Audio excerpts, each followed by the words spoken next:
Hi, good morning mga ka-social media, Facebook, ka-Reels, ka-TikTok, and ka-YouTube.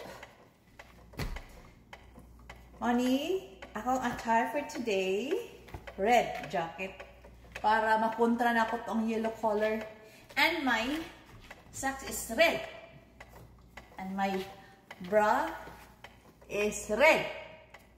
And my panty also is red. Di ko nakakakita. So, red lahat. Pero my favorite color is green. Magwa pala dito rest sa TikTok ba? Yun, makita itong mga differences na. TikTok video na eh. Sa dili pa may manlakaw, kaya nagpaabot ko sa akong kauban. Ako i-flex ang itlog duha. Ini itlog dali ra kay mahurot. Kaya kung Koreano nga bata, makonsumo siya 3 or 4 or 5 ka buok. Inani sa ano kadaghan ba no? Tapos ako i-boil. Tapos usahay i-fried. Arte kayo. Ang gwapo nga anak.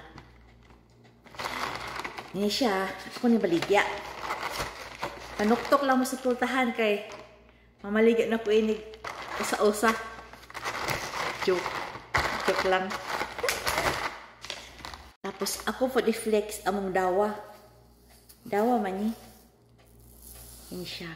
Dawa. Diba? Para may kontenta ba? Dawa. Dawa ni. Sa Bisaya. Tapos yung anak kong gwapo, ang konsumo niya, dili white rice. Naday brown rice, no? Di man nagkaning brown rice. Brown rice. Brown rice. Di man nagkaning brown rice. Puno po yung ma-search. Search na ako niya kung gamay, di inigikan yung brown rice. Dali brown rice, no? Hot. Ako ipang flex niya. Mani among konsumo na coffee na expired din eh.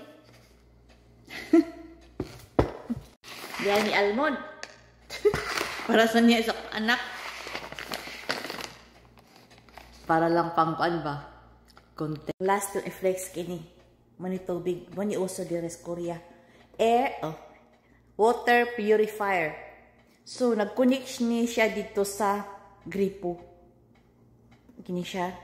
Tapos, dahil siya filter. Tapos, arion lang ni dire sa LG product nga tatrabahante.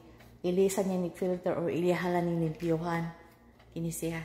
So, kulo ni siya kaklase ang tubig. Hot. Tapos, yung normal. Tapos, kini dire sa gilid. Cold. Niya kung muna siya ang i-press ni mo para moagas ang tubig. So, muna siya karon gamit across Korea.